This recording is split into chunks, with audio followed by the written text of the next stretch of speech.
არაფერს იტყვით? არა, ნუ. არაფერი გაქვს სათქმელი? ბატონო სოსო, გამომდინარე იქიდან რომ გაჟღერდა უამრავი ბრალდება, ამიტომ მაქვს შეკითხვები, რომ თქვენ პრეტენზია აღარ გაგიჩნდეთ.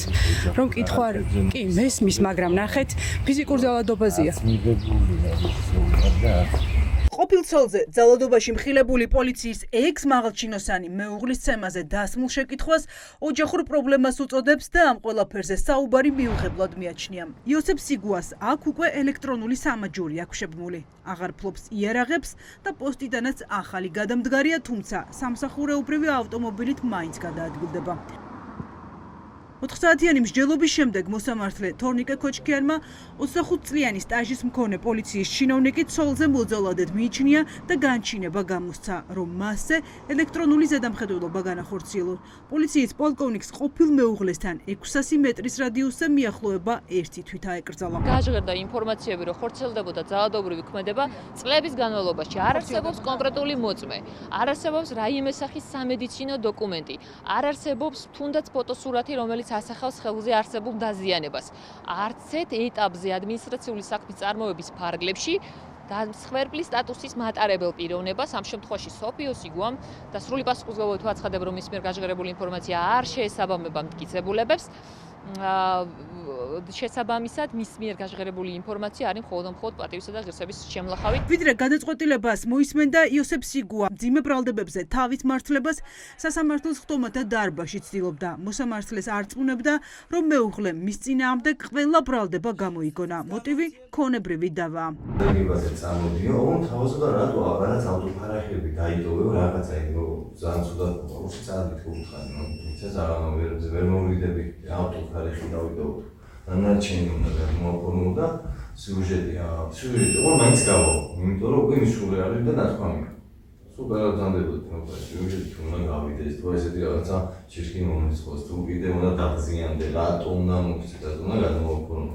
რა ქონებას ფლობს იოსებ სიგუა? პოლიციის პოლკოვნიკის მიერ 2026 წლის თებერვალში შევსებულ ქონებრივ დეკლარაციაში ვკითხულობთ, რომ მისი და მისი მეუღლის თანასაკუთრებაშია 40-მდე ავტოფარეხი ბინები თბილისსა და ბათუმში და კურორტ ბორჯომში. ქონებრივ ნუსხაშია სხვადასხვა კომერციული ფართები. მას აქვს დაყადაღებული ჩემი მშობლების ქონება, რომელსაც ვთავაზობდა, რომ გამეცვალა ჩვენთანაც ცხოვრებაში ნაყიდი ქონებაში. ყოფილმა მეუღლემ პოლიციის მაღალჩინოსანის სასტიკ ძალადობაში პირველად 1 კვირის წინ ნოდარ მელაძის შაბათში ამხილა. სოფიო შატბერავა საგამოძიებო სიუჟეტში ყვება, რომ მაღალჩინოსანი ქმარი მას მე-12 სართულიდან გადაგდებით კასრში ჩასმითა და დამარხვით ემუქრებოდა. ქალი ამტკიცებდა, რომ ფიზიკური და ფსიქოლოგიური ძალადობის მსხვერპლი წლების განმავლობაში იყო და ხმის ამოღებას ვერ ბედავდა. დოკუმენტი, რომელიც შაბათის ეთერმა ჯერ კიდევ 1 კვირის წინ მოიპოვა, ადასტურებს, რომ იოსებ სიგუას 2026 წლის 21 თებერვალს შემაკავებელი ორდერიც ჰქონდა გამოწერილი.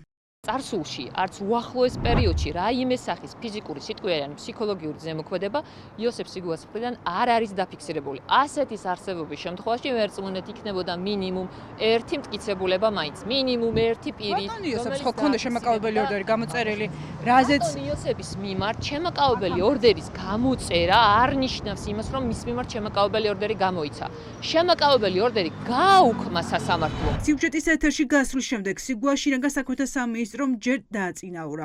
პროკურატურამ მის წინამდე გამოძიება დაიწყო და შემაკავებელი ორდერი გამოუწერა. ყოფილი მეუღლე ამბობდა, რომ თავს უსაფრთხოდ ვერ გრძნობდა მისი არაერთი მიმართვის საფუძველზე პოლიციის პოლკოვნიკს დილის 5 საათზე შინაგან საქმეთა სამინისტრომ ელექტრონული სამაჯური შეაპა. ის ყოველთვის მემუქრებოდა მძიმე გაუხსნელი მკვლელობით, ძალადობდა ჩემზე, ესხდებოდა არასრულყოვნების თანდასწრებით და იყო ძალიან მძიმე სურათი, მოკლედ. ვინაიდან რადგანაც ხა ბევრ ქალს ზუსტად ვიცი ეს ამბავი ახალი არ იქნება. იყო ჩემგან სიჩუმე, დაფარვა, ესაც ჩემი დანაშაული ასევე, იმიტომ რომ არ უნდა იყოს ამაში სიჩუმე ქალების მხრიდან. აქედან გამომდინარე მოვიდა დრო და ამოვიღე ხმა და მთელი რავი ყველა დამიპირისპირდა. ეს ყველაფერი არ არის. სოფიო შატბერავა ყოფილი მეუღლის წინააღმდეგ ახალ სამართლებრივ ბრძოლას იწყებს. პროკურატურაში ახალი წერილი შევა. დაზარალებული ქალის ადვოკატი პოლიციის ყოფილი მაღალჩინოსნის ცოლზე მოძალადედ ცნობას და მისთვის ხელმორკილის დადებას ითხოვს. მივმართავ ახლა თბილისის პროკურატურას. მათ უკვე რამდენიმე დღეა აქვთ დაწყებული გამოძიება და მოგვითხოვ დაჩქარებულად ჩაატარონ შესაბამისი საგამოძიებო მოქმედებები, ვინაიდან ეს ქალი ამდენი წლის განმავლობაში ითმენდა სხვადასხვა ტიპის ძალიან მძიმე ძალადობის ფაქტებს, აქვთ ინფორმაცია ძალადობის შესახებ და დროულად გამოკითხონ მოწმეები, დროულად მოახდინონ მსხვერპლისთვის დაზარალებული სტატუსის მინიჭება და შესაბამისად შემდგომ უკვე სავარაუდო დამნაშავე პირისათვის ბრალის წარდგენა.